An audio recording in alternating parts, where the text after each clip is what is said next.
Hare Krishna, everyone. Welcome to this week's edition of the Hare Krishna Project podcast. This is episode number 146. Yes, 146. I still can't quite believe it. I say that every single time. We're just 4 episodes away from our 150th episode. As always, I'm incredibly grateful to our very large supportive audience for tuning in every week. And checking in to see what our guest or guests in this instance have to say. I'm very thankful that you join us every single week. Do not forget, if you're watching this on YouTube, if you haven't already, to hit the subscribe button. That's the way you can be kept updated about future podcasts and video productions from the Hare Krishna Project. Or if you're watching this on Facebook, which is the other way you can watch this podcast, if you haven't already, please do like or follow the Hare Krishna Project Facebook page. That's the other way you can be kept updated about what we're doing here at the Hare Krishna Project. As you know, we don't just produce this podcast, as wonderful as it is. We also do, in the UK, book distribution, Hare Krishna festivals, school visits, all those things that keep me out of trouble. There's a saying, if you want something done, ask a busy person to do it. I'm really delighted to bring you episode 146 of the Hare Krishna Project podcast. And this week is another first. We're on kind of a historic run of firsts at the moment. Because for the first time ever, I shall be interviewing a married couple at the same time. Isn't that fantastic? I'm absolutely delighted to welcome our guests this week. It's Muchukunda and Isvari Kesavi Prabhus. Hare Krishna. Hare Krishna. Hare Krishna. It's great to have you both with us. And it's great to be able to connect with you both at the same time. This is a weird expression. I've been aware of both of your existences for some time. I've been aware of you for some time, stalking you online. And that will become apparent as to why, in terms of the different savors that you've both done over the years. Let's start with a nice, easy question. It's the question that every guest or guests get, just to warm them up for the podcast. Please tell us a little bit about yourselves and where each of you come from. All right, I'll go first. I come from Canada. That's where I joined and met the devotees in Toronto in 2011. And what a magical, pivotal moment in my life to come across the temple. I mean, Toronto, such a big city. And somehow, for many years, never knew about the Hare Krishna temple until Krishna arranged that I'd make it there. And grew up, born and raised in Canada, went to school there. And it all started for me there. It just out of interest, what were you doing before that, and why did you join the movement? Were you spiritually searching? Had you been involved with a religious tradition before? What was kind of going on in your life at the time? Right. I was raised Catholic. My family's Catholic. And at the time, I was like freshly out of dropping out of university, because that did not feel right for me, being in university. And I was kind of there because it was expected of me to go there. But so I moved to Toronto, like downtown Toronto area, with a girl that I was going to university with. And then we just made our way, started working, we were living together. And things started to change, definitely getting the view of the city and what people are like. And I was changing internally. I was kind of, definitely seeking a different kind of lifestyle, a different kind of association as well. But I was stuck in you know, the world of the people I went to school with and habits when you're in your early 20s. And it didn't feel satisfying, but I didn't know what else to do. So I just kept going along with that. Also, yeah, being brought up in the Catholic faith, I really appreciated it when I was younger, but I felt really out of touch with the practice and the whole religion that I wouldn't say I was practicing. So I was very open, into yoga. I was a vegetarian since 16 years old, and I was into like veganism and wanting to be like natural and kind of on that path. And then it did lead me somehow to devotees, and then it took me to the temple. So yeah. Thank you for sharing that. And just out of interest, are your family still in Canada? Are they still there? All my family are still in Canada. Yeah, that's where Wow. they live. Yeah. Other side of the world. Mm, Um, Thank you for sharing that. And just to say, I was conversing with another Canadian recently, and to my shame or my ignorance, I cannot tell the difference if there is a difference between a Canadian accent and an American accent. I don't know. I mean, in America, there's a whole different collection of everything, but is there a slight subtlety? And do Canadians sound a bit different than Americans? there is a slight subtlety, just as an Australian and a New Zealander accent. It's slight, but if you've lived in either place, you'll be able to catch it. So between Australians and New Zealanders, there's a huge difference in the way we say chips. New Zealanders say chops. So is there a similar thing between Canada and USA? Like a word. Yeah, yeah.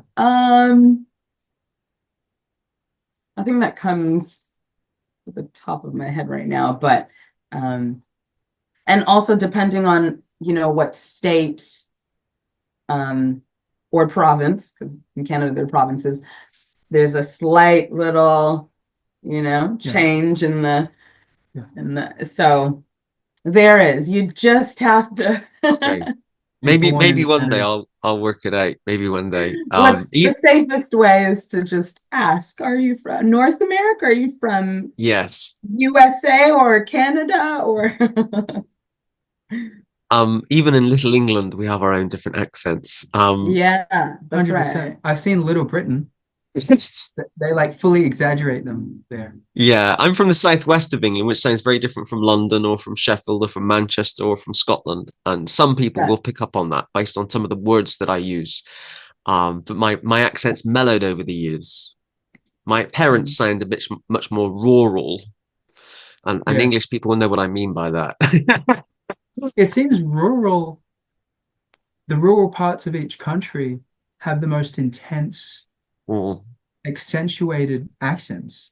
Like mhm. even in the USA, like, you know, like Tennessee, there's like a whole meme about like, you know, Tennessee, you know, or Texas accents.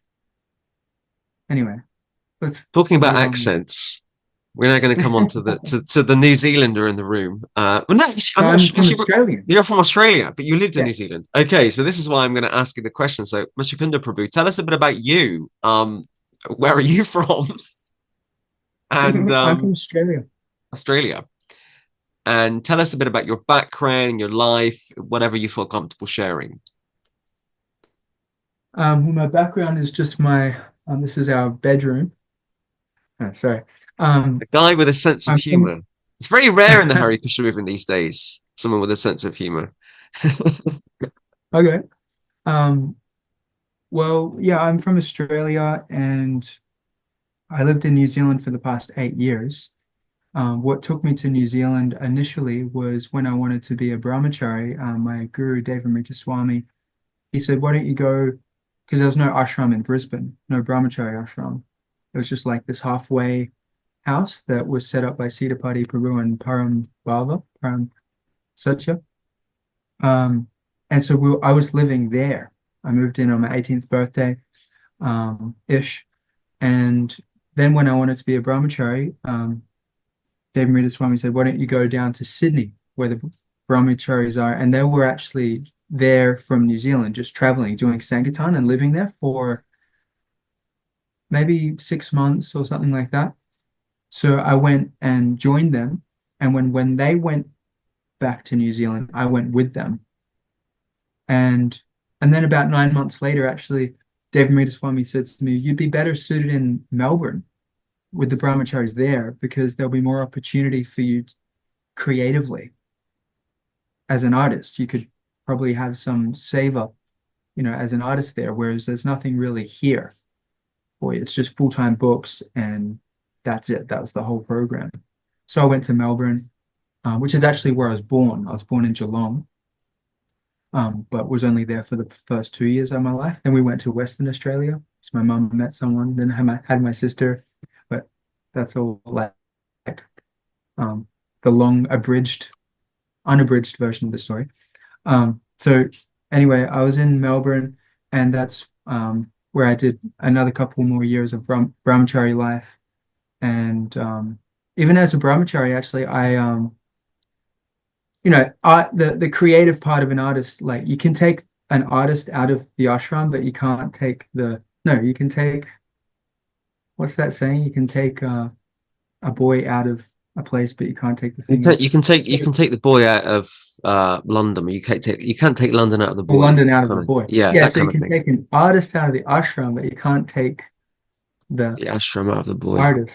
No, the artist. That's why it doesn't make sense. But anyway, I had to do something creative, and so Melbourne is just a playground. It's like a paradise for graffiti and street art and stuff. So I just started putting up Krishna. I started with stickers, smile stickers, putting them all over the city. And then I started making my own stickers and even doing paste ups by using the photocopier in the temple to like print images of Radha Krishna and then pasting them up, and started coming back to the temple later, like 11 p.m., and then it was decided, okay, your time in the brahmachari ashram is probably up now. You'd be better suited to, either bachelor life or getting married or something more independent. So I did that, and yeah, ended up back in New Zealand shortly after that, and I've just gotten back and with my new family. So, just for some context, how old were you when you joined the movement? Well, like I said, I joined the ashram when I was 18. 18. And just so I 18, yeah. understand, was that 10 years ago, 5 years ago? Oh yeah, good point. That was in 2008. Okay. So 16 years, is that? Okay. Yeah. Okay. And you joined because you were searching spiritually, or what was it about Krishna consciousness that attracted you? Okay, so I was definitely I was a bit of like a punk kid, like rebellious, like anti-establishment, even though I didn't really know what capitalism was. For example, the first stencil I made. So I was doing graffiti before I was a devotee. And I remember I made a stencil that was like when I was just getting into street art, and it just said, "Capitalism kills." And I didn't even know really what that meant so much. I just thought it sounded cool. I was like a 16-year-old kid, I was just into anything that was like anti-authority, kind of anarchistic, I guess.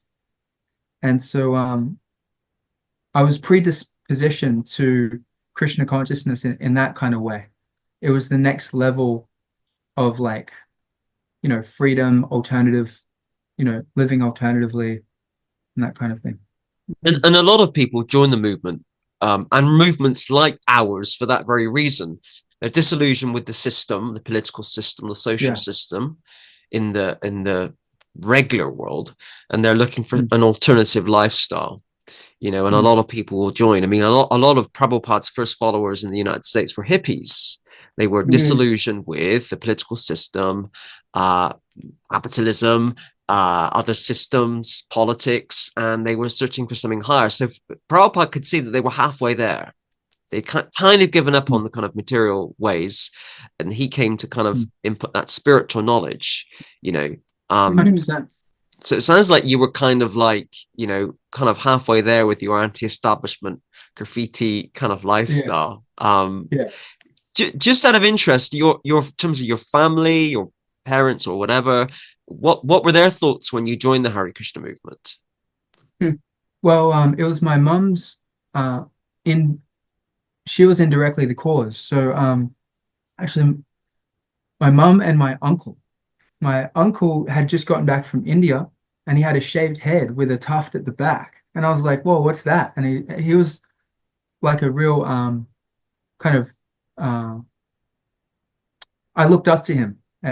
He was like um a main kind of adult role model figure in my life. Like he, took me with him on the milk runs. He was a milk delivery person and, taught me how to drive and stuff. And so, I looked up to him and then he came back with this haircut and so I was kind of like inquisitive, like, what's that, Uncle Paul? And he said, oh, I want to be a monk.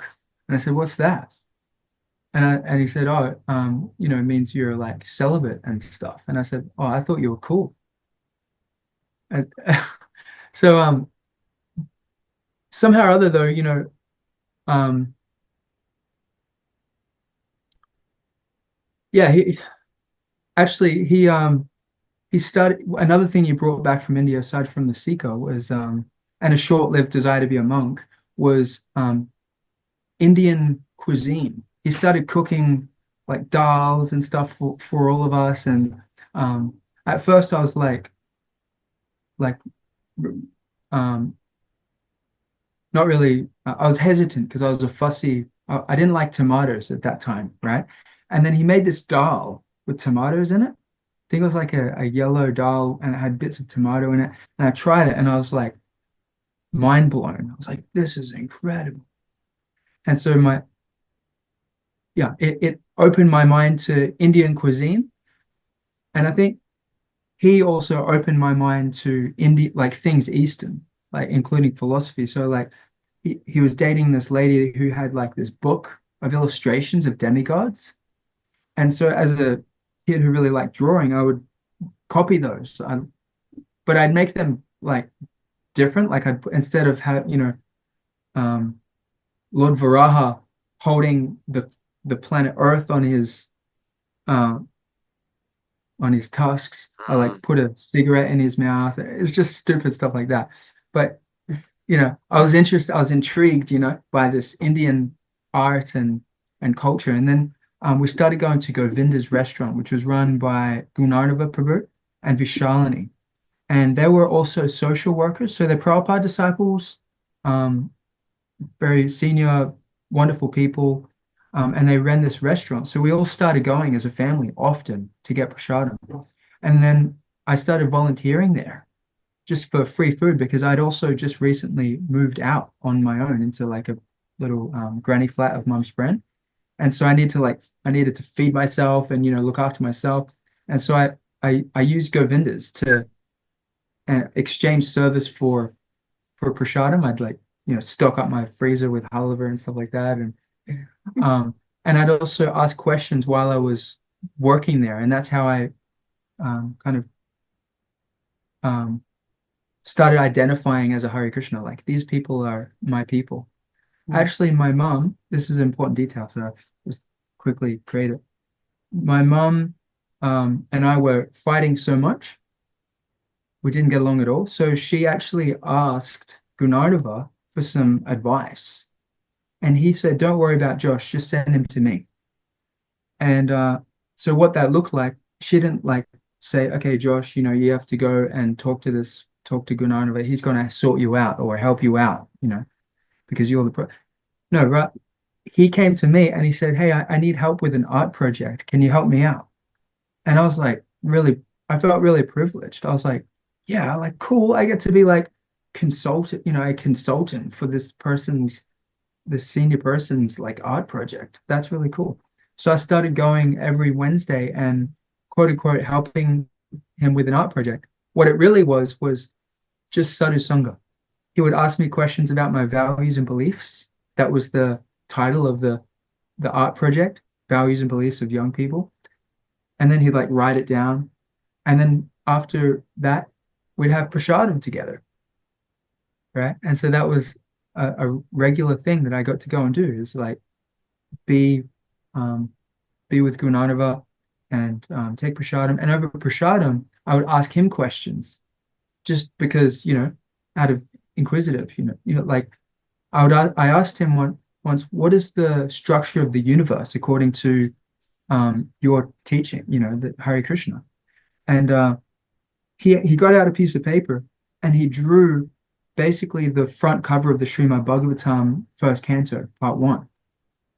And I was just like, wow, that makes sense. I just accepted it, And everything he said, it just like slotted right into my intelligence. Like it just made sense. And I kept that piece of paper and started identifying as a Hare Krishna from those meetings. Thank you for sharing that. And I'm just intrigued to know your Uncle Paul. Yeah. Where is he now? What is he doing now with his life? Yeah, great question. He is in a place called what's it called? Brew? Anyway, he's in some like out like in the middle of nowhere, here in rural Queensland, about 3 or 4 hours kind of like inland. He has a plot of land and like a tiny home set up, and he's like cultivating the land and um like gardening. And he's a truck driver. Wow. And we get together sometimes and have prasadam. He still loves prasadam. He still cooks. Wow. But yeah, he doesn't have the seeker anymore, and he's not aspiring to be a monk. Maybe in the next life. Yeah. Thank you both for sharing that. Really, really useful kind of contextual information. Before we move on and talk about kind of marriage and married life and kids, I'm kind of intrigued to know, because I've never interviewed a married couple before. How did you meet? How did that happen? Because you both described your kind of single lives within the Hare Krishna movement. Well, I've got a number of questions. How does dating work in the Hare Krishna movement, if it exists at all? And how did you guys kind of get together, and how did all of that happen? Sure.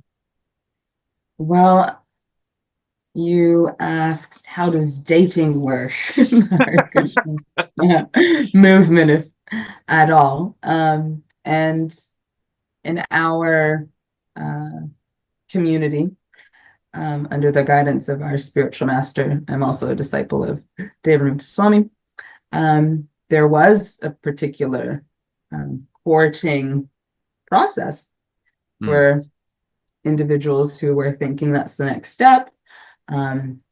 It's quite structured, and it involves mentorship, and it involves like pre-marriage questionnaire, and within the first year, depending on your age as well, a certain amount of hours that are appropriate for you to associate chaperoned, and then after, and then like a bit of milestones after, I can't remember, really, 3 months, a declaration that there's commitment, blessings from the community. So there, at least for us, there was a structure, there was a protocol for dating, and obviously everyone had a choice to follow it or not. So that's one answer. And then how did we meet? Well, we were both in New Zealand at the same time, and through the center in which we were both doing service, I'd see him, opportunities to, get to know him. We actually co-hosted a outreach event together. One of my services was to organize retreats for the uni students, for the public. So I was in charge of having a team and taking a group of people out to a property we own in New Zealand, a very beautiful retreat center. And while Muchukunda was there, I decided to ask him if he'd like to partner and do like we called it pop art therapy retreat. So he could bring in his creative expertise and do like, you know, transformation through art projects. And it was actually really cool because it was around the time of Janmashtami. So we got a whole bunch of people to make this like huge canvas mural as a decoration. Like Forest of Vrindavan type thing that we all did together and he led. So that's how we met within the community, within our, you know, the outreach center. And that's how we got to know each other. And then took some time that we decided to connect in the ways of being in a committed relationship. But that's how we met.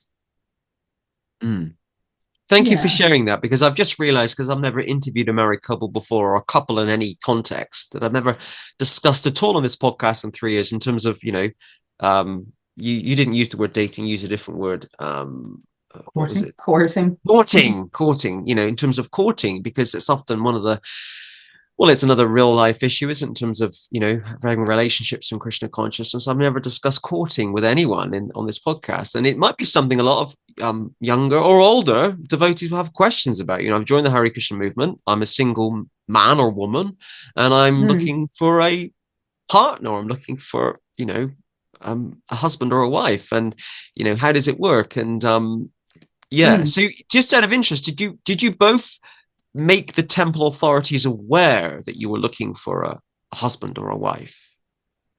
So I can continue to speak about that. We followed the courting protocol, but on our own terms. Like I was sharing, when you go through the structure, it's like chaperoned with people who are you know, supporting you, but also monitoring you. And at this point as well, we have quite an interesting kind of story as well. I was out of the country. It was during COVID. So there was a long distance thing happening when we were deciding to actually become serious. And so in one sense, that made the courting process like easy, because we were having to use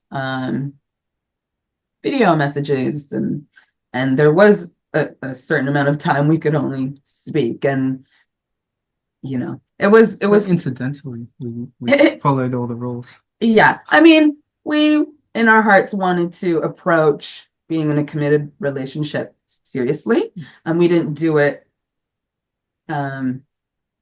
as formally as most of our, you know, God family do it, and that was circumstantial. And at the same time, we had guidance. You know, I had mentors who I shared this. He had his mentor who he shared this with, and they were supporting us. And it actually took 14 months for us to be able to get back in real time, because it was during COVID and I was in Canada and he was in New Zealand.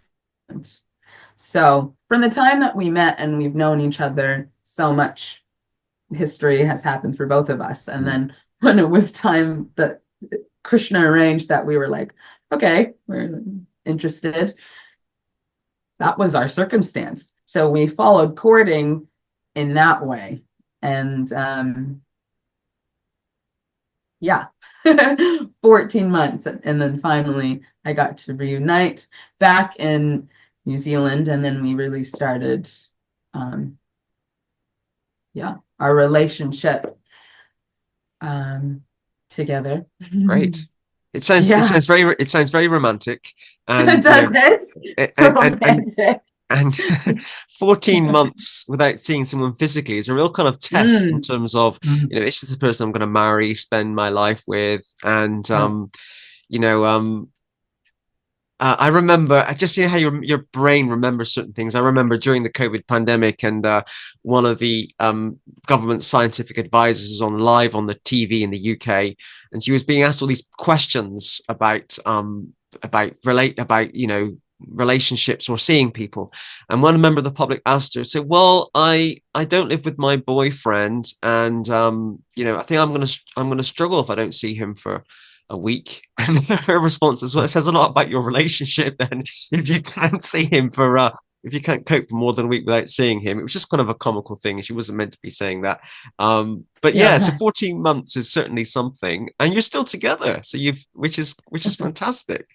Well, Um, it gave us that time to ask all those questions, right? Like all you could do was talk. The physical element that I guess the whole structure is meant to kind of keep under control, it wasn't there. So we had a chance to go deep in sharing about Krishna consciousness, what lights us up, figuring out how we're similar and what we want for life. And there was a real good breeding period of like, let's get to know each other because this is all we can do right now. yeah. So that really helped. And that's, I think, an important part of the courting process is that they want to make sure two people are like serious and not just rushing in because of, Mm.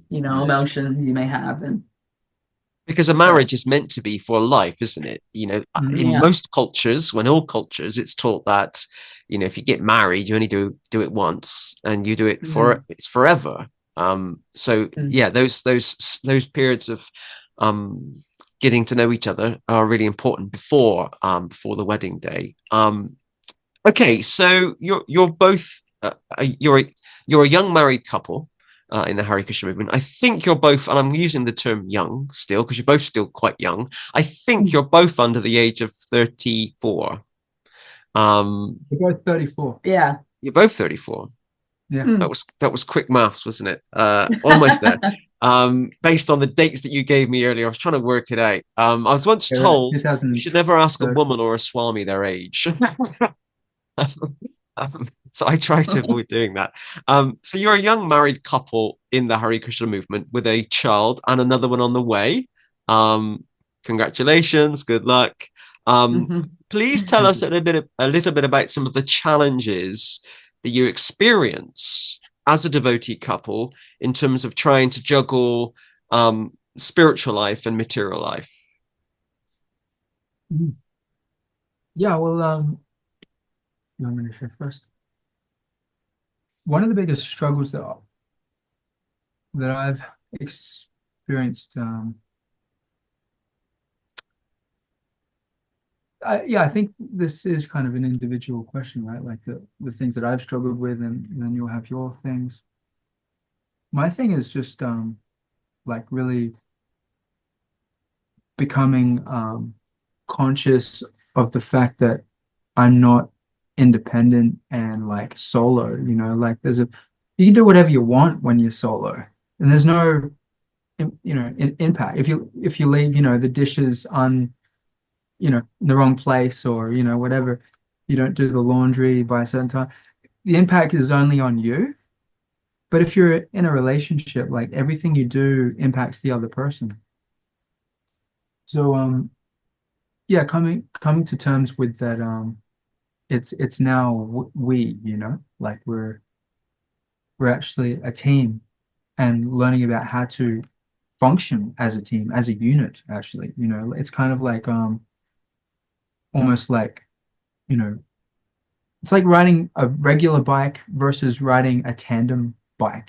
There's going to be a certain like suck period where you're figuring out how to actually, like, how do we do this? You know what I mean? Okay, you pedal, and then you know what I mean? It takes communication, and so you've got to often articulate what's going on for you, and then make requests of the other person. And I'm not, if you're not in the mood to do something, you have to actually say, otherwise they're going to be offended, and or make it mean something. So you have to be in communication all the time, kind of like if you were riding a tandem black, or playing a sport, right? Like you're constantly in communication with your teammates. Like if you're playing basketball, it's like always, I'm here if you need. And you're looking to see, okay, you go over there, I'll throw it to you. So it's just, yeah, that's been the main challenge for us, I think. Hmm. And what about you, Ishvari? What kind of, for you, what have been the challenges of being in a marriage, being a mother, trying to juggle material and spiritual life? What have been the challenges for you? Mm. Yeah, I mean, all new roles, wife, mother, like he was saying, when you're single, you're in a different mindset. And then when you come together, it really does shift. Something has to shift where you're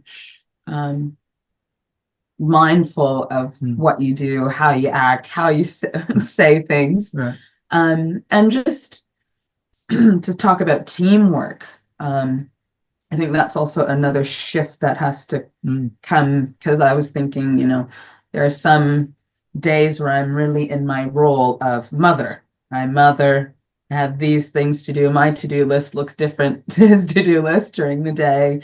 And I might be just like really focused on that and kind of forgetting I have a spouse. I have, who has needs and someone who can support me. So I'm not just doing things on my own and feeling like overwhelmed. And it's when we communicate and we come together as team and share that we can lessen the load for both of us and be each other's champion.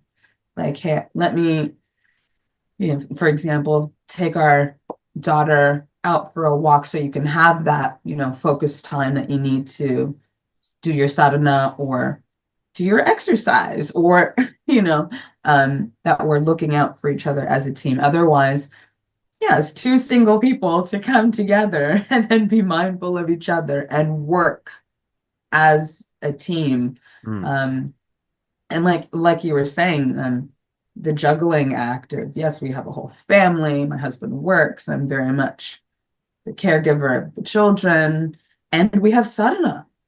And we're people that have, if I don't go out for a walk and if he isn't able to be creative, we have to make sure that we're able to communicate our needs and like help each other kind of fulfill those. So we're like feeling satisfied and handling it all. And I like the word you use, juggle, because it is juggling. It's like, okay, child, husband, health, rounds, And is that a struggle? I mean, is all of that a struggle? It can be. There are only so many hours in the day, and learning how to prioritize. Okay, I've got maybe 20 minutes to do 2 solid rounds now. Okay, so many things to do. Put baby to sleep. You've got an hour. How are you going to manage that hour? It is managing and balancing and trying to, use your intelligence to plan what should come now, what should come next. I really like how even Prabhupada, you might know the quote better than me, that he said for householders, you can like chant 4 rounds, 4 rounds, 4 rounds, 4 rounds, like you have to use your intelligence to make everything work. And that's way easier when you're communicating as a team than trying to like do it on your own, because you're like, just in that mode of I've got so much to do and my husband's got so much to do and we're both doing it alone, seemingly. But that's when it's harder to balance. I know other married couples that do this 4, 4, 4, and 4. And they both make sure that by the time they've gone to bed, they've both done 16 rounds a day each. Because it is a struggle. I mean, I'm not married, I don't have kids, but it can be a struggle. And I do it, but it can be a struggle to chant a minimum of 16 rounds a day, to be honest about it. So I can't imagine what it's like having to look after children, feed them, put them to bed, wash them, all those things that they need 24/7, and look after Yeah, yourself. yeah, you got it. It's a massive Yeah, struggle. 100%. And you don't have that, or at least a lot of devotees, unless they ask for it, they don't have someone holding them accountable. And so it's kind of like, well, I don't need to do it, don't want to do it, or today I don't feel like doing it. And so the easy thing is to just not do the thing, right? So one thing that we we've been good with, and that has helped us probably, I'd say, the most is actually leaning into like mentorship from senior devotees. We both have like devotee senior devotees who we can fight in on a regular basis, who you know um, keep us on the straight and narrow. And if we didn't, I don't think would be we might not even be a thing. Like sometimes we've really needed guidance, and if we hadn't had that guidance, you know what I mean? I don't know, it's kind of like it's like we need maps to get to the places we want to go. And if we don't have a map, how you can't guess your way, We're not trained in school how to, I don't know why, but there's no um there's a lot of things that aren't taught in school that I think would actually make a difference for people, that's including relationships, married life. Yeah. This kind of wasn't a question I sent in advance, but I guess it's a question about raising children, and different devotees will answer this in different ways. And I guess I'm just intrigued to know your answer or your thoughts or views on expectations for your child or soon to be children for the future. Are you worried about the future or not worried about the future, in the sense that, do you want to kind of keep them away from the world, or do you want to ensure that they experience the world in a way it's appropriate? Because I know some devotee couples will want to live a more insular life, where other couples are like, yeah, as soon as my son's old enough, he can join the local football team. I don't mind, I want him to have that balance. And I'm just, for you guys, what are those kind of priorities and views? That's a great question. In one sense, always worried. I feel like worry comes with motherhood. And in a broader sense, not worried at all. I think our approach is that we will endeavor and try our best to really give her such a foundation of this culture, this rich culture that we're in, as much as possible. And definitely in those formative years, 0 to 5, what she's seeing, the places we take her to, all the association, the kirtan, I'm positive that will have a positive, deep samskara. So she'll always have that. And then, of course, she's, these children are going to be growing up in an age that I can't even fathom. Technology, and knowing that they'll be out there, but they'll have immunity. They'll have their Krishna vaccine within them. And memories of, oh yeah, I got to ring the bell when mom's offering the food, and oh, there's always people at our house, and kirtan, and I have fun at the temple, and just knowing that foundation, giving that rich culture, will go a long way, for sure. But like I said, worry, it's just like It's praying to natural, isn't Krishna. it? It's natural. It's natural, Yeah. but and I'm always like, we have a special soul with us. These children joining us are very special. So actually, I think they're here on their own mission, and we're just meant to make sure that environment is there for them to realize that themselves, and then pick it up and take it forward this life. We're cheering you on. Thank you for sharing that. And finally, on this particular topic, before we move on to another one, what tips or advice can you give or could you give to other young couples, young married couples within the Krishna consciousness movement?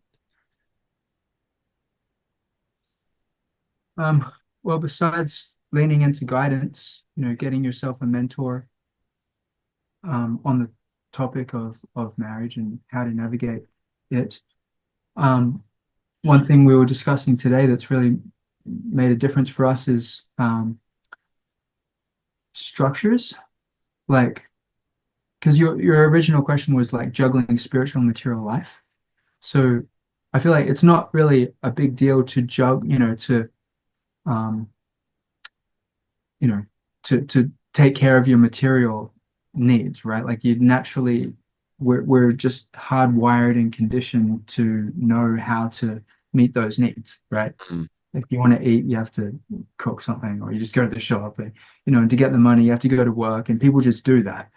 Um, but it's like finding time to also worship Krishna, and like, how we do that is rounds, reading, and some people worship the deity.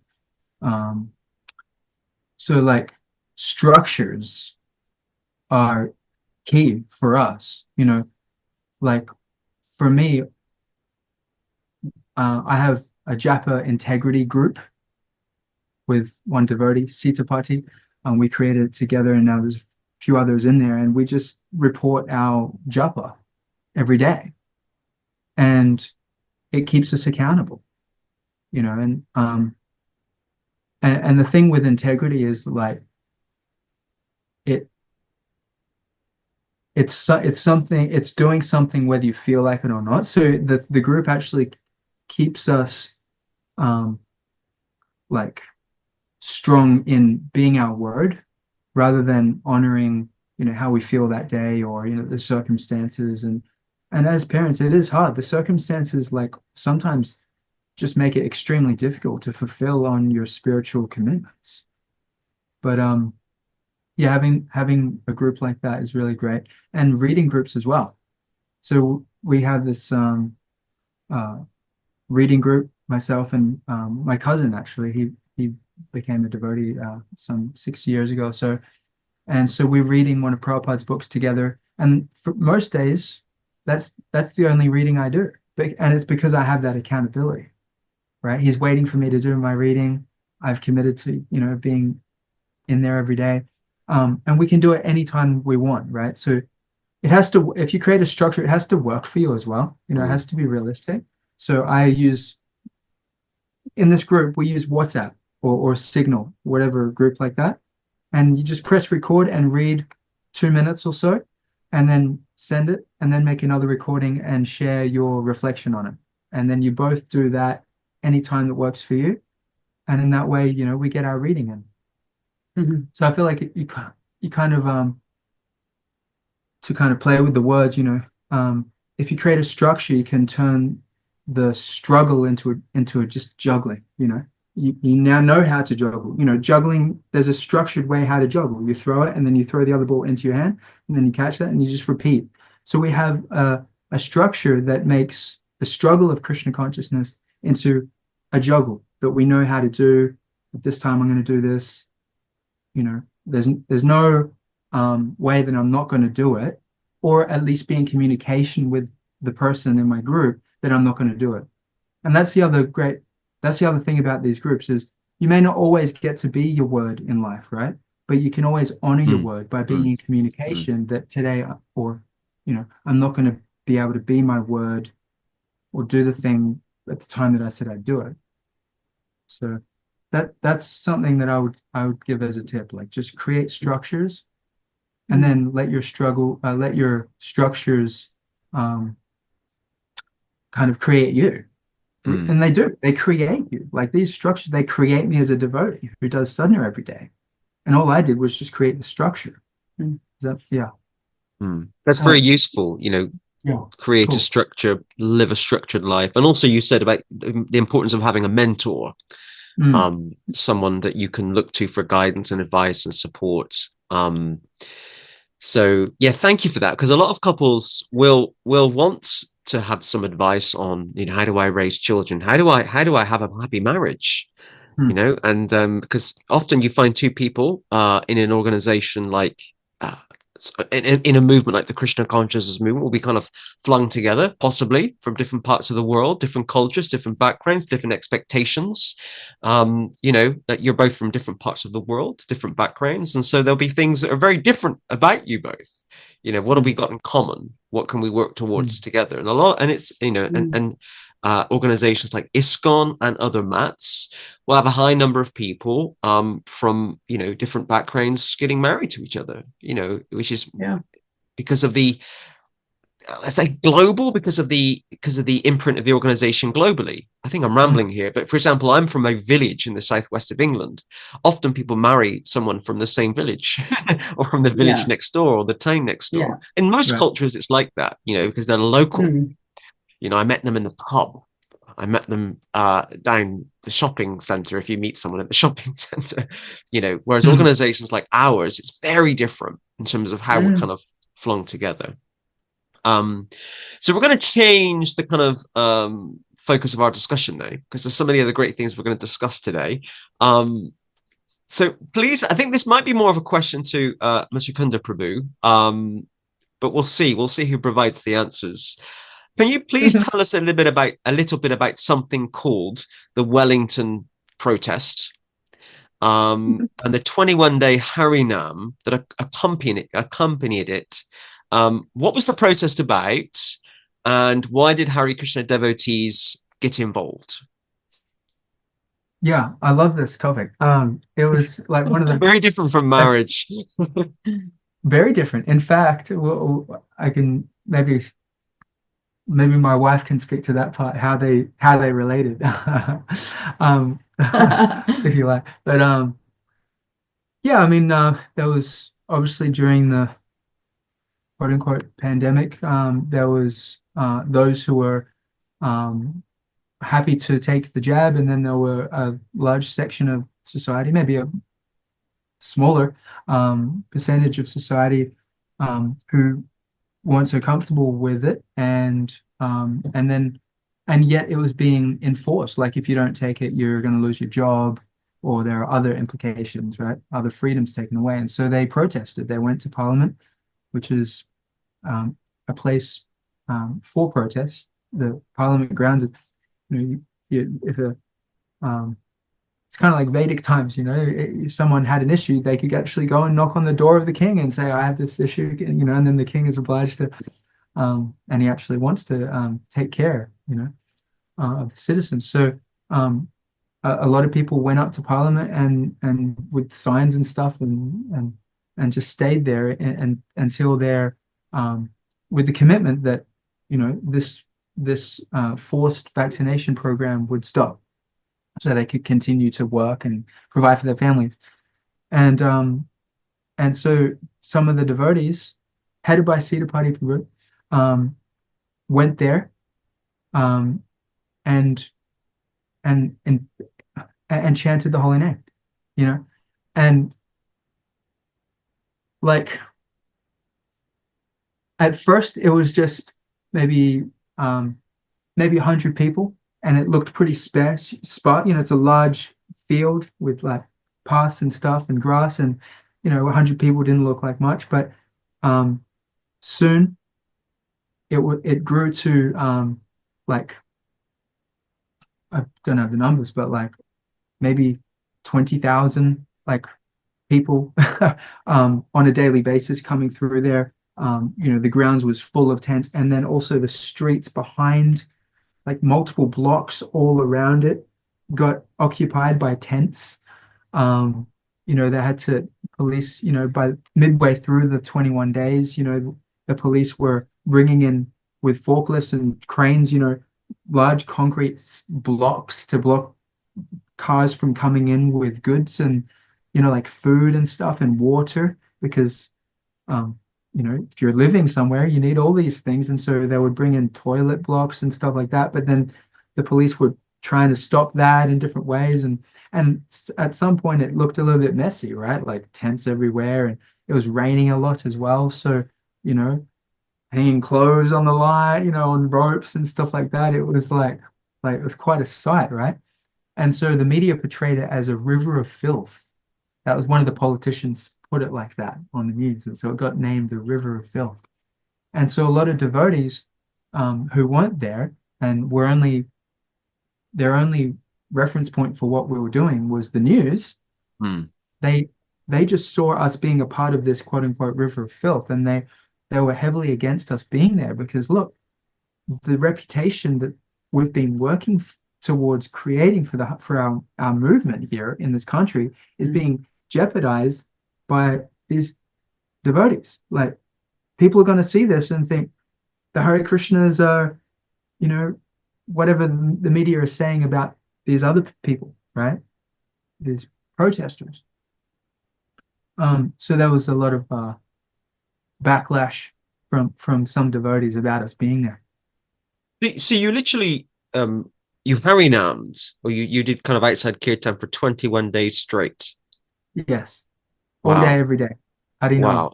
We had a And during temple. during the night as well? Oh, we'd sleep at some point, but yeah, we'd go till like 10 or something, and then what would happen is because it was a protest and there was police trying to stop it, they would try to infiltrate, they'd try to come in, and then the protesters would try to keep them out, and so they created lines of people holding hands, and that would have to be there through the night because the police aren't just going to go to bed. Like they're being paid around the clock to actually, you know what I mean? So they'd come at sometimes 3 a.m. in full regalia, fully ready to, come in. And then these protesters would be there also saying, hold the line, hold the line. And they're calling out to everyone, wake up, we got to hold the line. And then they'd come to us and wake us up and say, Harry, we need you. Come, you need to come and chant and keep us peaceful. So we got called the heart chakra of the village. It became a village. It's called Freedom Village. And we were the heart chakra. They even made a map and it had symbols for each thing, toilet here. We had the little emoji, little symbol, the purple one. And it said the Hare Krishna temple. So, we were right in the center of it, right at the first entrance, the main entrance. The first thing you'd see or encounter when you entered the village was the Hare Krishna devotees doing kirtan, and it was always the Prabhupada melody. Same tempo, same melody for 21 days, all day, every day. And we also had a prasadam tent just behind us. So there was the Krishna tent that people would contact first thing they come in, and then there was the playground. And then right behind the playground, there was the prasadam tent, and that would feed 4,000 plates people a day. Wow. Because you said that there was 20,000 people at the demonstration most days. I actually have no idea. But it's the size of like a small festival, it's the size of a medium-sized festival. It was like because that's how many people staying there, but throughout, so many people would come through as well from like over, like from over the ditch, it goes to the South Island as well. A lot of people from the South Island came, and people came just to see it and be a part of it from all over, like New Zealand. And just out of interest, what do you think? Because that public image of Hare Krishna devotees outside the Wellington Parliament in New Zealand, chanting the holy names. What do you think that did? I'm just intrigued for the public image of the Hare Krishna movement, because people have different views about that, won't they? 100%. Yeah. For you, what was the purpose or the benefit of Hare Krishna devotees being there? The purpose or the benefit? Yeah, sure. Yeah, both. Yeah. I mean, the same. The purpose was to benefit the people and to, like, also to, like, directly impact the what was going on for the benefit of our like friends who had lost their jobs. There was a devotee who was the principal of the Hare Krishna school, he lost his job because he didn't want to take the vaccine, or he wasn't willing, he didn't take the vaccine. And so we were there for them too. It wasn't just like we were there for the people. Like we have lives and stuff. So it was about our lives and the people closest to us. So the benefit and the impact. The benefit was actually the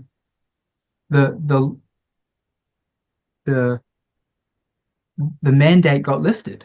That was one of them. That actually happened. We were effective, And the benefit was that the Hare Krishna devotees got to be the heart chakra for a village, a community of people who are so favorable, actually. Like all the favorable people in New Zealand were there all in one place. And we got to be their source of sustenance, right? We got to be their source of peace. They would come to us. You need to keep us peaceful. Come and chant, at 3 a.m. So we got to do Mangalati with them. They got to do Mangalati for the police too, but everyone was benefited in the ways that we know from what we read in Shastra, the benefit of the holy name. We all know that. We didn't do anything different or unique. We don't have to kind of teach our own philosophy. It's just we did what Hare Krishnas have always done, the benefit of the holy name. We just came to do that. One view, I guess I'm going to play devil's advocate just for a moment. Yeah. I always try and be objective in these podcasts without giving away my own views. But one view that some devotees might have is that devotees or Hare Krishna devotees should try and be kind of politically neutral, not get involved in rallies or demonstrations or express a view for any particular party or any particular material mood, if that makes sense. So what would your response be to that, to say, well, actually, it's just best to try and stay away from those types of things? Yeah, I've heard that before. The thing is, those persons, without knowing, also took a political stance, right? Not by not going or coming and chanting with us, but by let's just talk about the leaders, really, to open their temples to becoming vaccination centers, or to allow them to be mandated themselves. Like, you can't come. Did that happen in New Zealand or Australia, where Hare Krishna temples becoming vaccination centers? I don't know about centers themselves, Okay. Like some temples for sure, but not vaccination centers. But even to comply with the government's mandates, like, social distancing in the temple, and you can't come into the temple if you're not vaccinated, or you have to wear a mask. Like, complying with all of those things that were created by politicians, don't you not also become implicated, or don't you also take a political stance if you're complicit with political things? That's my angle anyway. I may be naive. I'm not like a politically minded person, but it looks the same to me. If you're a leader and you say what politicians say, how are you different from the politician? You're saying the same thing. Just like a devotee who preaches Bhagavatam, right? He is not the Bhagavatam, but because he is only repeating what is in the Bhagavatam, he gets called the Bhagavatam. There's two Bhagavatams, right? The book Bhagavat and the person Bhagavat. And what makes you Bhagavat is that you speak Bhagavat. So our speaking creates who we are. So if you are speaking just like the politicians, you are taking a political stance. You're being a politician. But when we go to the protests and we chant Hare Krishna, how is it that we are taking a political stance? That's what I would say. We're chanting Hare Krishna. That's apolitical.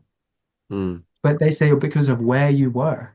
But it's like, no, we would chant anyway if there's a large group of people. That's what Hare Krishnas do. We go to the places where all the people are and we chant Hare Krishna and feed prasadam. Often doing it's that always, again. yeah, no, I agree with you. And I think it's often about kind of treading that line between what is political and what's not. And I remember a couple of years ago, there was the whole ruckus or argument about the devotees in the United States went to a Trump rally to distribute Right. books and Yeah, right. Right. things. Yeah. Yeah, good example. And I Mm. remember, and I personally wouldn't have gone to a Trump rally. However, Okay. I accepted that their argument, I accepted that Yeah. they were there to preach, Right. and they Right. saw it as opportunity to share Krishna Yeah. with supporters of Donald Trump. And Sure. so I think that was a good argument that they gave for that. Um, That they I were think, there to preach. yeah, they were there to preach and distribute Right. books, you know, Yeah. and It's pretty simple. you know, it didn't happen. I mean, I think this was the 2020 presidential election, so it didn't happen. But to be fair, I think they did say if Joe Biden was also having a rally in town, we would Right. also They go do that too. because Yeah. actually we want to be fair. But it just happened to be what do they call themselves? MAGA supporters, Make America Great Right. Again, MAGA, you know, Yeah. it's on Right. the hat, you know. Right. Yeah. But and it was just a bit.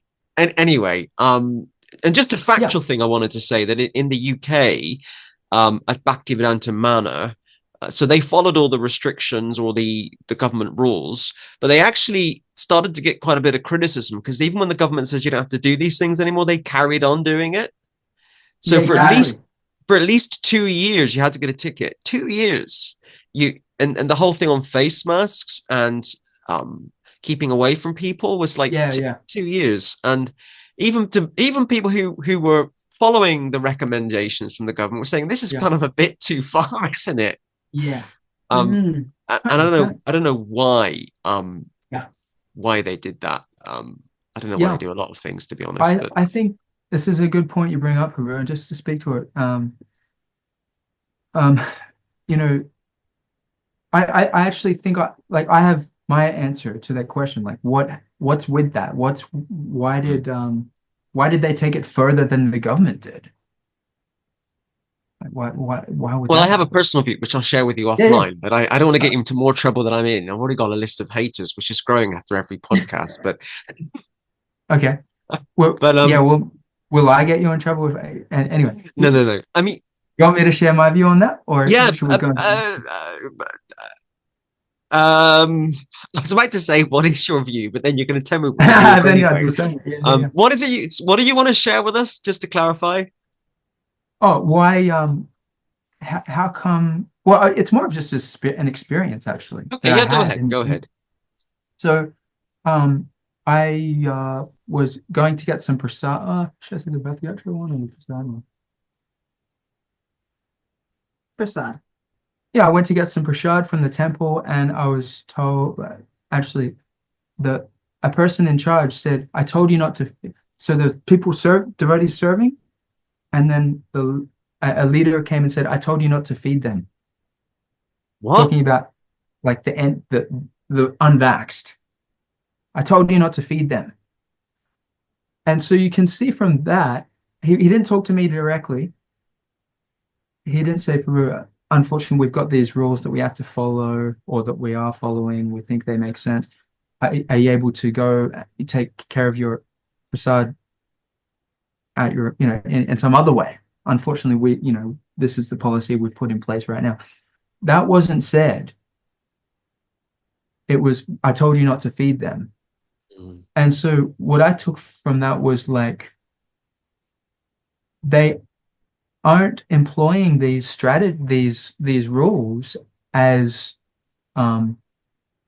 like from a place of obligation to the government or for some concern for being punished as it wasn't anything like that. They'd actually taken it on as their own somehow or other. It's like they were displaced, like the devotee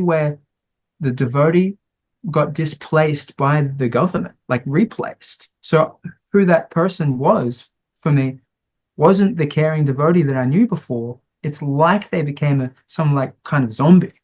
Mm. It was weird. Mm-hmm. Thank you for And sharing that.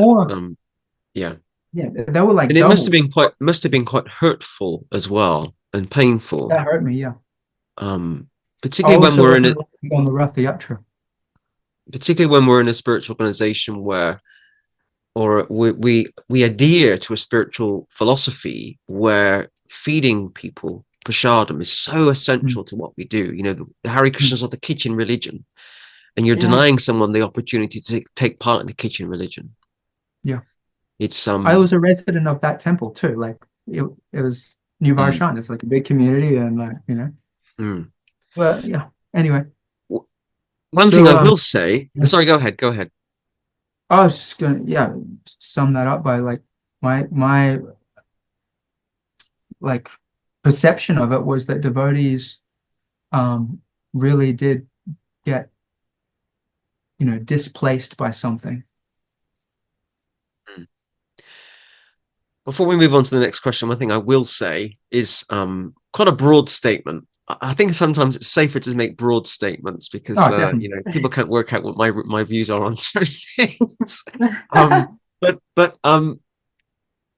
what I love about the Hare Krishna movement is that we have a variety of people with different views. Prabhupada wanted to create Mm. an organization or a movement where it's a house for the whole world.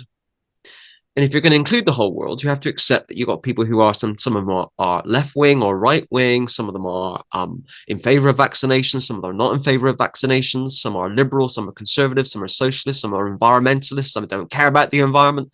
Some have different sexual preferences. Some are really wealthy. Some are really poor. And actually, we all need to be a lot better at accepting and respecting each other, Mm. because we're all very different. And I love the fact that personally, I love the fact that it happens in the UK as well that Hare Krishna devotees do go on anti-establishment protests to chant the holy names Mm, and to serve prasadam. But also you've mm. got devotees that are meeting politicians, meeting Yeah, business right. people, Yeah, yeah, yeah. That's and right. Yeah. and preaching to the really, really rich. And Prabhupada just wanted to preach to everyone and anyone. It doesn't Yeah. Mm. matter whether you're in favor of the government or not. Just preach. Everyone needs Krishna. 100%. Mm. It just so turned out that actually the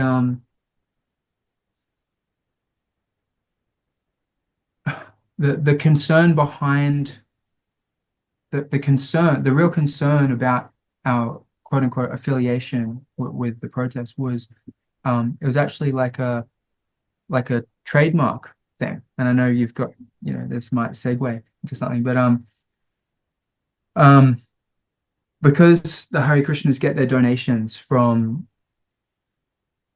from for chanting Hare Krishna, distributing prasadam, etc.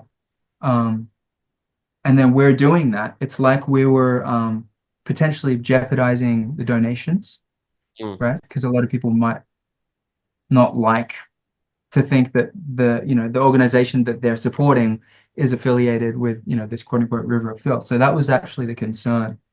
It was a money, yeah. Yeah, I mean, Actually, it I'm was a gonna tell you letter that written by I'm the gonna tell you that other thing offline later on, but okay. kind of alluding to it. So so similar to what you're saying, most of the members and congregation of Bhaktivedanta Manor in the UK are of Indian heritage. They're of Yes, Gujarati heritage, and yes. and most of them live around my geography is terrible, north West London. And most of those people of Gujarati Indian heritage are very kind of well-to-do, run businesses, kind of very kind of socially conservative, and they Mm, all kind of support a particular, not all of them, but support a particular party or have a particular political leaning. And so it was about not upsetting the crowd. Let's follow yeah, the rules Mm. because we want to kind yeah. of fit in with what's happening. But With okay, the fit in with the people who with are the supporting, establishment or the status quo, yes. and um also the ones who are like helping us, right, financially. yes, and financially, yeah, I mean, Yeah. it's not a secret if you go, so I'm sure it's the same in Australia. All the charities in the UK are publicly registered on the Charity Commission website, and ISKCON UK's annual income is 12 million pounds. Yes. I have no idea what the Australian dollar is worth or what the comparison is, but Right. so for example, Bhaktivedanta Manor has a large financial income. For Janmashtami, every year, their income is around £5 million. That we can only imagine. and even on the kind of other Indian or even broader Hindu things, so they have a big Diwali festival, which is fine. Their income for that's around £1 million. They're and a lot of, so they have a lot of money coming in from the Indian community. They have 3 weddings a week. It's £10,000 per wedding. I'm not good at maths, but I think that's around £1 million a year income from weddings, even though Prabhupada said he didn't want weddings at the temple. So a lot of the, similar to what you're saying, a lot of the financial income for ISKCON in the UK is from the very wealthy, very nice, of course they're very nice, very wealthy Indian community. Of course you're going to follow and support them, because the Western converts, those that are not of Indian heritage, make up such a small number. It's 5%, probably 2% of the congregation in the UK. But how are you going to change that without doing something different, like doing something that's for the locals? Well, this is a whole nother podcast and a whole nother conversation, isn't it? I mean, my personal view is you're not going to change. That's my personal view. What's that? You're saying no. Yeah, it's 100%. not going to change, and that's why other temples are becoming independent, and that's why other organizations are being set up. Most of you know that I'm part of something called the League of Devotees, which is a network of independent temples in Europe that are working together now to serve Prabhupada, and it's wonderful. I love it. So much freedom, I mean, whatever we mean by freedom. Right. So, I'm going to move us on to the next question, which links to this, because I think the three of us could chat all day. And there is a time difference. It's getting a bit later where you are. So you guys live in Brisbane. Yes. And just she doesn't watch this podcast, so I can say a really useless piece of information. My sister-in-law is from Brisbane. So I just thought I'd put that in there. Anytime I meet an Australian or whatever, oh yeah, my sister-in-law's from Australia. And that's it. The conversation changes to something else. Her and my brother live in Dubai, which is a completely different place, living the high life, on a yacht or something. Right. Anyway, his karma is very different from mine.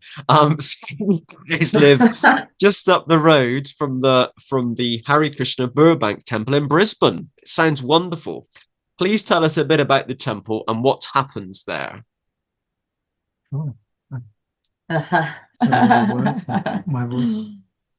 It's a beautiful, it's a really beautiful place. And all glories to these devotees who, came together and decided that now's the time for us to expand, whether there's support or not, to give people in a different region an amazing Krishna conscious experience. And there's a group of people who really planned and got the Lakshmi together, found a place, and now they're managing it. And it's a really sweet environment, because it's like the startup of a new community, and everything feels very personal and warm. All the dealings are very personal and warm. And of course, in the beginning, the small teams, they're doing everything, really managing the prasadam teams and, all the festival planning and just truly incredible, and so sincere to just wanting to serve Prabhupada, give Krishna consciousness. That's literally the mood that you feel when you walk in. This is a place where they just want to give Krishna consciousness to whoever's there. So we're very fortunate. We live very close to that temple, and so we've been going there very regularly. We get to plug in there. My husband's helping to organize different events and art classes there. And yeah, we're really grateful, and we can only pray and hope. And honestly, in the short period that we've kind of moved in this area and joined this temple, we've seen such expansion already. Every program, the numbers seem to be growing. All the festivals were just completely decked out. So we can see that Krishna is giving his blessing, putting his energy, empowering these devotees to go ahead. There's a lot of positivity where we are, and where there's not the positivity, what can be done? So just to clarify, the Hare Krishna Burbank temple is a new Hare Krishna temple. Yeah, pretty new, yeah. Yeah, pretty new. Yeah. Yeah, they bought a church and transformed it. They're still in the process of renovating it. They just put up a big sign. It's right that there's like a little bit of distance from like almost like it's like a main road. And everyone who drives past gets to see this big sign. You know those signs that you can change the letters? It says chant Hare Krishna and be happy. So everyone going down this main road gets to see this big chant Hare Krishna and be happy. I saw so just before today's recording, I did look at their website and their Facebook page, and was very impressed by, certainly the photos showed that a lot was happening there. Yeah. And they're not Photoshopped, if that's what you're. Yeah, we just put these people in from Google or something. They're stock photos, but it looked very impressive, and it looked very professional, but also in that kind of nice, intimate way that you were saying about. It's a very nice kind of family feeling. I mean, they've got a committee that runs the temple. And I have actually emailed them in relation to something else recently, which is another thing I'm working on. So here comes the politics. There's always politics in the Hare Krishna movement. Now we get into the politics. I just laugh about it these days. So just recently, a couple of months ago, I saw online that the temple was involved in a kind of metaphoric standoff. If you say standoff, it means like a protest that you went on, but it was kind of a metaphoric standoff with ISKCON Australia over the use of the trademarks, and in particular use of the term Hare Krishna. Can you tell us a bit about that? What happened and what was going on? I can start. So coincidentally, just maybe a few days before Janmashtami, which we all know, biggest festival of the year, draws the most attention to, these places, temples. Something on it was quite public as well. Quite a very structured, formal type of letter was sent out on a WhatsApp chat that was for the ISKCON Brisbane community, which we're a part of, so we can kind of see what's happening there as well, So they posted this formal letter onto the group, so like everyone in the group, hundreds of people, could read this. So I was just checking the notification, and when I actually read it, I felt like, who? Okay, I think something seems to be happening, because within that letter, it was very clearly stating that this, Burbank temple is being asked to desist. Cease and desist. Yes, cease and desist. Because of, like you said, this trademark of, you're calling yourself a Hare Krishna temple that actually belongs to us.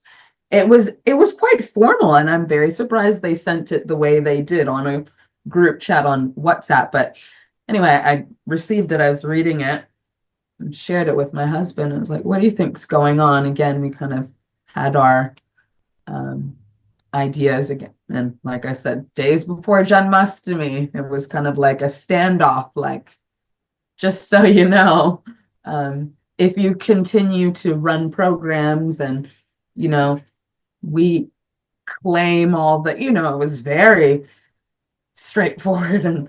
And then that got shared with many other people who then thought, wait a minute, something seems a bit off. And then when people actually looked further into it about the trademark of the word Hare Krishna, that became such a debate. And a lot of people weren't aware of this,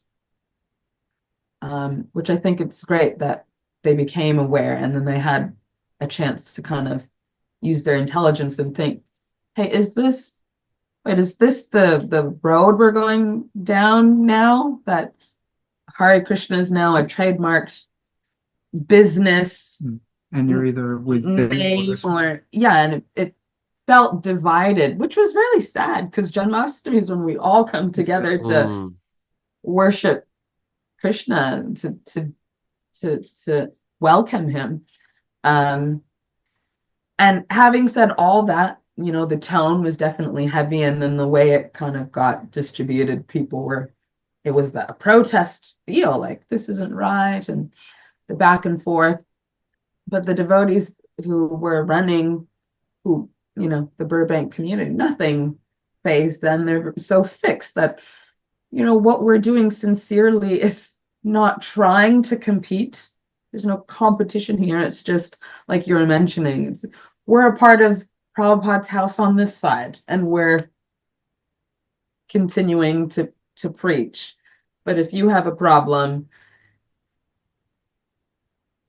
what can be done? But they were they kept their spirits high. They went about it in a very professional, respectful, private actually way. Although on the interweb, people are already having their opinions about it, but they were very much unfazed. I mean, focused and absorbed in running and organizing and planning for Janmashtami. It didn't really affect them. But, since then, I can see that there's been a continuous, discussion on what does that look like anyway. I think it was their first Janmashtami as well. And it was well attended. They were expecting, I think, 2,000. I think maybe like 3,000 or 4,000 people came. It was really big and very beautiful. Like they had this, it was all conducted under a big marquee that was almost bigger than the temple itself. Or like including the 2 halls that are in it. So it was all conducted under that, and they decked it out just so beautifully. Stage, and then they had all these stalls and Bhagavad Gita card readings, and new people were there inquiring, buying books, getting prasadam, free prasadam for all. And like my wife's pointing to, like the warmth, I think this temple has a real like it's deliberate, but it's also natural. This the warmth, the experience. I hear devotees in the management talking about that, like give people a warm experience. And I've been thinking about that lately, about this, like being warm for people, being kind, compassionate, warm. It's definitely I think, like, what it means to be a devotee is to be warm. Like in the material world, there's a lot of stress on being cool and like better than, and like, it's kind of ego driven. But like with the devotees, that the devotees are those people, like how I joined, like it was the warmth of the devotees, it's the experience of being in the presence of love. And that's what this temple community really, really do well. It's very it contrasts almost oppositely with, I told you not to feed them, So can you just clarify for me? So these might sound like silly questions. Brisbane is a city in Australia. Yes. Yeah. It's a city, and Burbank is a suburb within the city. Yeah, yeah, Yeah. it's a suburb for sure. And up until there are two Hare Krishna temples in Brisbane. Yes. And Yeah. up until Yeah. recently, so one of them is officially an ISKCON temple, and Yeah. this other one is not under the GBC ISKCON. Just to Yeah, clarify. they wanted to be, but the GBC isn't into it. So up until before this summer, because this will happen this summer, what? So a group of people got together to buy an old church to make it into a Hare Krishna temple. What? I'm just trying to understand that kind of historical journey. Did they anticipate that they would become an officially recognized ISKCON temple? Oh, right. Yeah, they no, not necessarily. They've Okay. been they were part of the management. As far as from the outside looking in, right? I'm not across everything about it, but the details that I am pretty sure of are that they were all part of the management for like since I joined. Like I joined here in Brisbane when the temple was in Graceville. They were renting it. Goranitai has always been in a rented place, and these devotees were like, okay, now let's get our own place. And for whatever reason, it was it wasn't to do something like that as a team, or we know from experience, just being two of us and just trying to do small things throughout the day as a team, it's difficult, right? It makes things slower. You could do it quicker if you did it on your own. So from that standpoint, I can see why it was lagging. But these devotees were like, no, we're just going to do it ourselves then, you know. And so they did, and they made it happen, and it happened. And then actually shortly after that, ISKCON Brisbane did the same thing. They bought a church too, and now Goranitai has a place, has I think only good has come out of it. And it's very similar with Profest actually. Like I'm so glad that we did that, even at the cost of being like we got a similar letter written about us, right? Like that wasn't just published to devotees. It was actually like on the news. These people with their illegal and initiated names do not represent ISKCON Auckland, right? So similar kind of thing. We did our own thing that wasn't GBC stamped, and then there was a letter, but only good came out of it. Now there are more sanghas, and there are more kirtans, and there are more people to attend them. Like, that Profest produced devotees who chant 16 rounds and read or at least, go to all the kirtan events. And there was like a petition, wasn't there? It's 2 months ago in August, kind of. So basically, ISKCON Australia was saying that this new temple in Burbank, in Brisbane, cannot use our logo, and just to clarify, not just not use the logo, or cannot use the term or the name Hare Krishna. Yes, because they didn't That's say just that. unreal, isn't it? It's just unreal. That's like the Catholic Church saying, not real. You actually can't do that. It's like the Catholic Church saying we own the rights or the name Jesus Christ. It is like so that. Yeah. The Mormons can't use it. The Jehovah's Witnesses can't use it. The Methodists, the Mesopotamians, the Church of England. That's why it's not real. When you say it's unreal, that's why. Is because you actually, according to the copyright laws, you actually can't copyright or trademark, a word that is already in broad use. So the petition is to just remind the trademark agency or whatever they're called of something that they already know, and they're probably already not going to go through with. It says on their own website, like you can't trademark anything that's already in broad use. I'm pleased to hear that. But also kind of the frustration is the arrogance of the leadership of ISKCON to think that they could even write a letter to say that we own the term or the word or the expression. Or apply for the trademark in the first place. It's just bizarre, isn't it? It's kind of like talk about institutional ego and I don't think it's just that, Naruto. I think it's a business move, just like um what they did with Profest. Just like even just um the comments to us personally dissuading or discouraging us from being there, it was from a business mm, standpoint. It was literally, and then there was even a letter written by their lawyer as to clarifying that it was about donations. So for me, the whole thing is, it's like when I talked to earlier about displacement, it's like ISKCON as an organization committed to those 7 things that Prabhupada wrote. It's like all of that's been displaced by like a business strategy. Even Prabhupada's being named as an editor in his own books, without going into the whole editing issue. It's like ISKCON is a business. ISKCON Inc. is a business.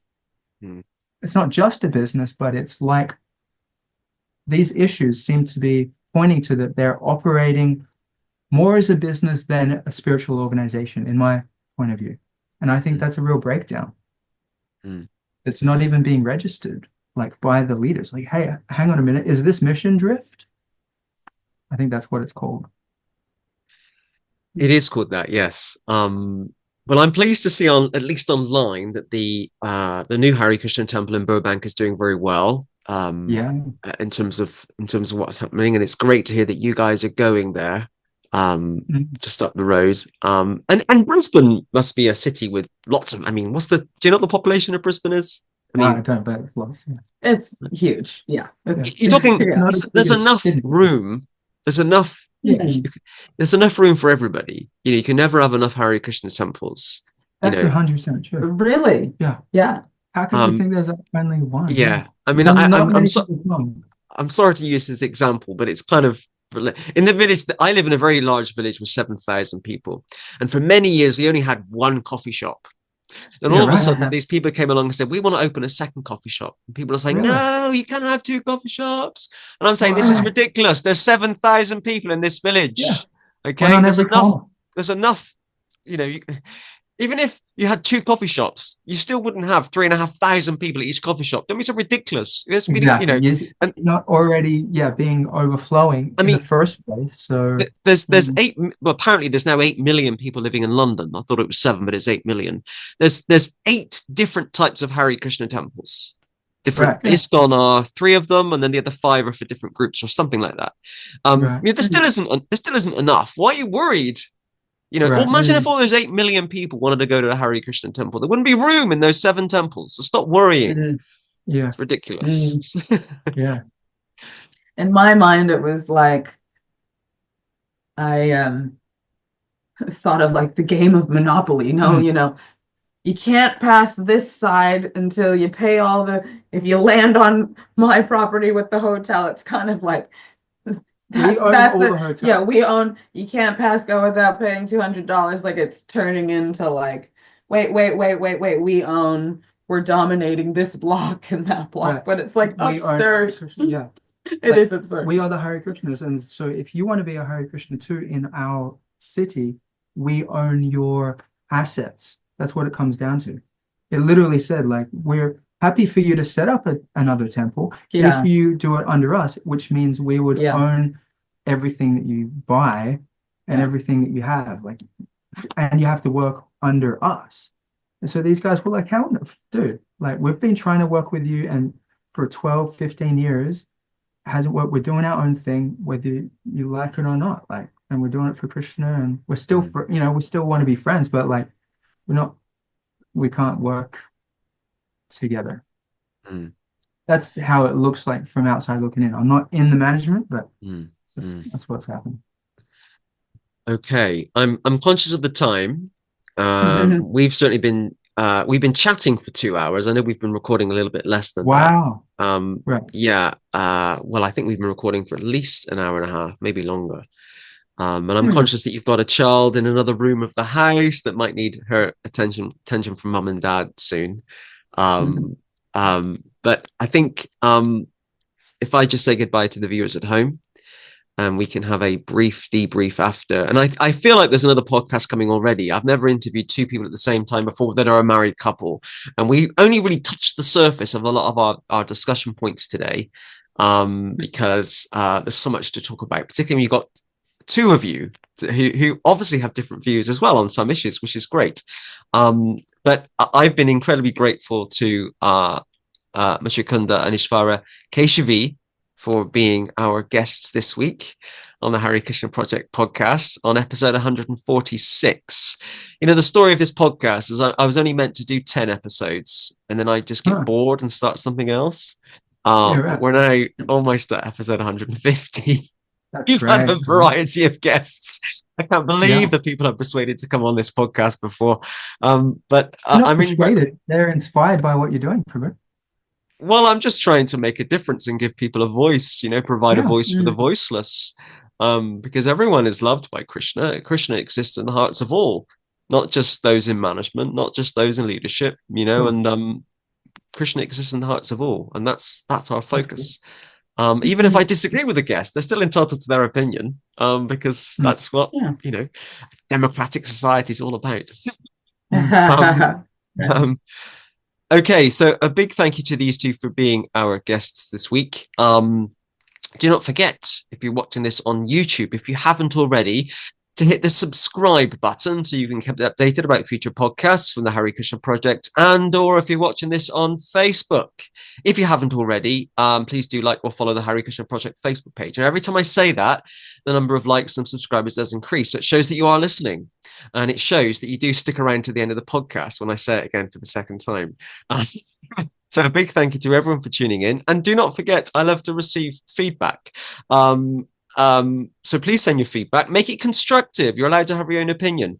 And just to say in advance, I'm sorry if I take a while to respond to all of your messages. After a podcast we've done recently, I'm still trailing through emails that people have sent me about it.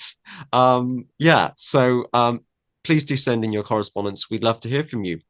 Okay, until next week, I'll see you all soon. Thank you. Hare Krishna. Hare Krishna.